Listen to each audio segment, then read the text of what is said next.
इस परम सत्य को अच्छी तरह समझ लो कि विश्व में केवल शरीर नाशवान है, किंतु आत्मा अविनाशी है। शरीर के मरने पर आत्मा नहीं मरती। आत्मा न कभी जन्म लेती है और न कभी मरती है। वो अजन्मा, नित्य, सनातन और पुरातन है, जो शरीर को मारने पर भी नहीं मारी जाती। न हन्यते हन्यमाने शरीरे। केशव, तुम्हारी बातें मेरी बुद्धि को भ्रम में डाल रही हैं। तुम दो बातें एक साथ कह रहे हो जो परस्पर विरोधी हैं। तुम कहते हो कि शरीर मर जाता है, परंतु शरीर का एक हिस्सा जिसे आत्मा कहते हैं वो नहीं मरता। नहीं अर्जुन, मैंने आत्मा को शरीर का एक हिस्सा नहीं कहा। मैंने कहा है कि आत्मा और शरीर दो अलग अलग चीजें हैं। जैसे तुम और तुम्हारा कवच दो अलग चीजें हैं। तुम्हारे कवच के दो टुकड़े हो जाएं, तो उसका यह अर्थ नहीं होता कि अर्जुन के दो टुकड़े हो गए। जिस प्रकार तुम और तुम्हारा कवच दो अलग अलग वस्तुएं हैं, या तुम और तुम्हारा यह रथ दो अलग अलग वस्तुएं हैं, उसी प्रकार मनुष्य का शरीर और उसकी आत्मा दो अलग अलग वस्तुएं हैं। यूं समझ लो कि जिस रथ में अर्जुन बैठा है वो रथ अर्जुन नहीं है। अर्जुन तो वो है जो रथ में बैठा हुआ रथी है। ये ठीक है माधव कि अर्जुन रथ नहीं है। अर्जुन मैं हूं जो रथ में बैठा हुआ है। तुम्हें रथ के टूटने का शोक नहीं होगा, परंतु अर्जुन के मरने का तो शोक होगा ही। अर्जुन, तुम्हारी बातें सुनकर मुझे तुम्हारी बुद्धि पर हंसी आ रही है। अपनी तरफ से तुम बड़े पंडितों और ज्ञानियों जैसी ऊंची ऊंची बातें कर रहे हो, परंतु तुम्हें यह पता नहीं कि जो सचमुच ज्ञानी होते हैं वो ना उनका शोक करते हैं जो मर गए हैं, और न उनका शोक करते हैं जो अभी नहीं मरे हैं, क्योंकि वो जानते हैं कि जो मर गया है वो फिर जन्म लेगा, और जो अभी जीवित है वो अवश्य मर जाएगा। मरने वाला फिर जन्म लेगा, क्योंकि केवल शरीर का नाश होता है। शरीर के अंदर जो आत्मा है वो कभी नहीं मरता। हे पार्थ, इस संसार में दो ही वस्तुएं हैं, एक शरीर और दूसरा उस शरीर में रहने वाला शरीरी।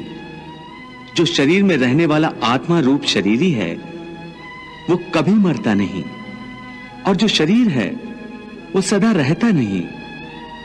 आत्मा एक शरीर छोड़ता है और दूसरा शरीर धारण कर लेता है, बिल्कुल वैसे ही जैसे मनुष्य पुराने कपड़े उतार कर नए कपड़े धारण कर लेता है। वासांस जीर्णानि यथा विहाय नवानि गृह्णाति नरोपराणि तथा शरीराणि विहाय जीर्णान्य अन्यानि संन्याति नवानि देहि। हे पार्थ, केवल इतना समझ लो कि मृत्यु एक दरवाजा है जिसके अंदर जाते हुए आत्मा पुराना शरीर छोड़ देती है। वास्तव में मृत्यु और जन्म के दो दरवाजे हैं जो एक दूसरे के आमने सामने हैं। प्राणी जब मृत्यु के दरवाजे पर पहुंचता है तो उस शरीर की मृत्यु हो जाती है। फिर आत्मा का प्रकाश उस शरीर को छोड़कर आगे चला जाता है, और फिर वो प्रकाश नए जन्म के दरवाजे में प्रवेश करता है, जहां जीवात्मा को फिर से एक नया शरीर प्राप्त हो जाता है, और वहां से उसके नए जन्म की नई यात्रा शुरू हो जाती है। हे पार्थ, आत्मा नित्य है, इसलिए वो नहीं बदलती, परंतु शरीर नाशवान है, इसलिए एक ही आत्मा के कई शरीर बदलते हैं। इसलिए हर नए जन्म में वो नए नए शरीर धारण करता रहता है।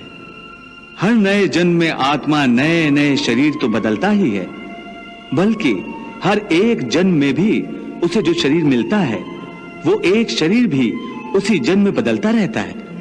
ये बात मेरी समझ में नहीं आई केशव, क्योंकि एक जन्म में तो प्राणी को एक ही शरीर मिलता है।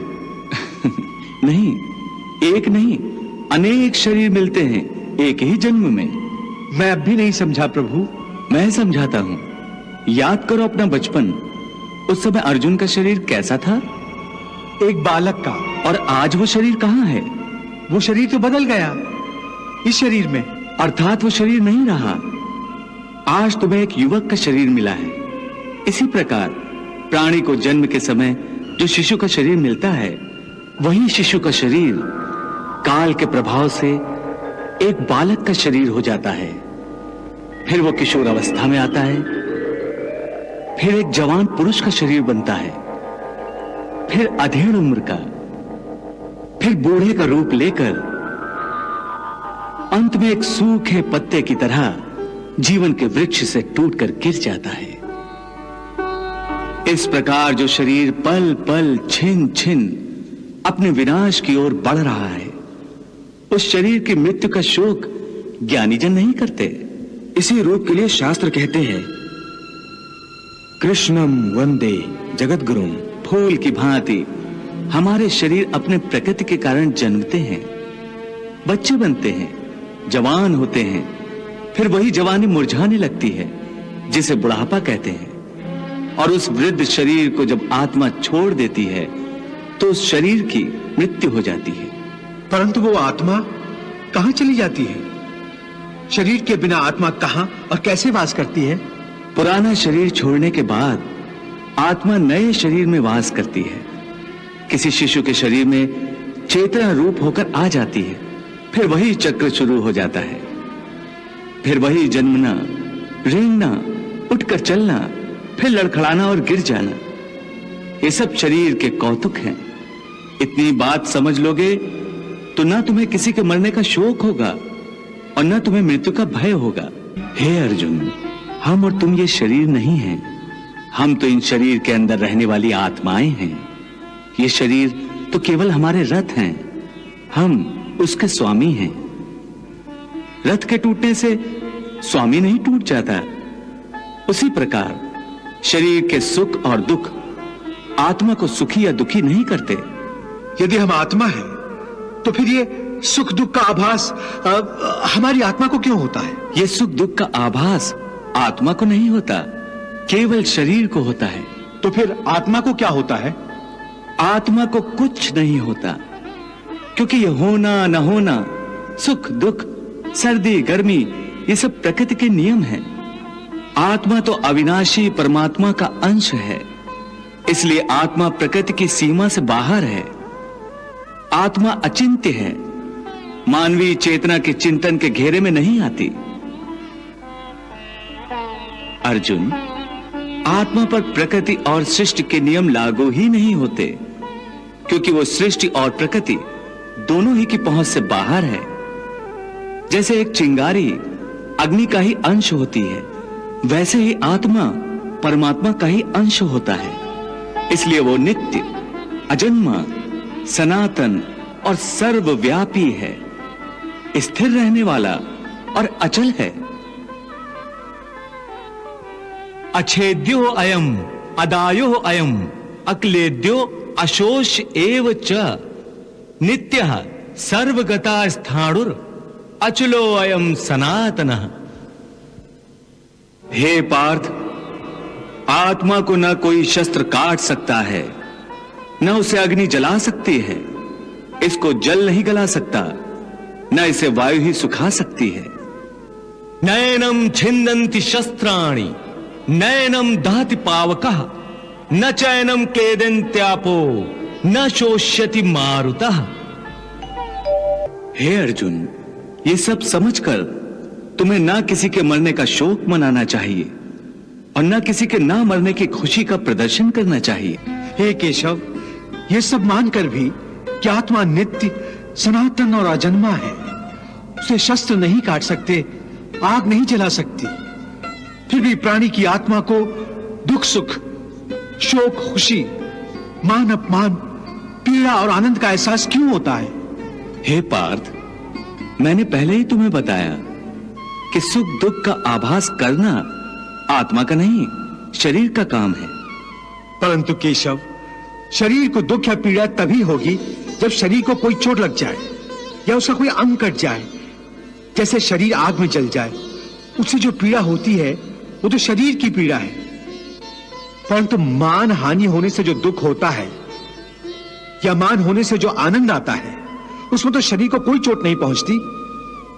वो मान हानि का दुख, वो अपकीर्ति की पीड़ा तो आत्मा को ही होती है ना। नहीं अर्जुन, ये कीर्ति अपकीर्ति, मान अपमान, ये लाभ हानि, ये जीतने का आनंद अथवा हारने की पीड़ा, ये भी आत्मा को नहीं होती। ये आत्मा का काम नहीं है, ये तो मन की शरारत है।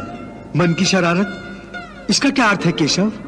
पार्थ, प्राणी के शरीर का एक अदृश्य अंग है मन, जो दिखाई नहीं देता, परंतु वही सबसे शक्तिशाली हिस्सा है शरीर का। ये याद रखो कि मन शरीर का हिस्सा है, उसका आत्मा से कोई संबंध नहीं। आत्मा यदि रथ में बैठा हुआ रथ का स्वामी है, तो मन शरीर रूपी रथ का सारथी है। ये मन ही इंद्रियों के घोड़ों को इधर उधर भटकाता है। कभी यौवन के आवेश में यही चंचल मन मनुष्य को इस भ्रम में डाल देता है कि वो सर्वशक्तिमान है, वो सब कुछ कर सकता है, वो यहां का राजा है, जिसके आगे हर कोई झुक जाने पर विवश है और जिसे हर कोई प्रणाम करता है। जिस तरह दीपक की बाती को दीपक तले छुपा अंधेरा दिखाई नहीं देता, उसी तरह जवानी को उसके पीछे छुपा बुढ़ापा और कमजोरी दिखाई नहीं देती। परंतु जब शरीर के दीपक में यौवन शक्ति का घी जल जल कर समाप्त होने लगता है और दीपक तले छुपा अंधेरा बढ़ने लगता है, तो मनुष्य घबराकर चिल्लाने लगता है, मैं बीमार हूं। ये रोने का नाटक भी मन ही करता है। हे अर्जुन, मनुष्य को मैं के घमंड की मदिरा पिलाकर मदहोश करने वाला पाखंडी केवल मन है।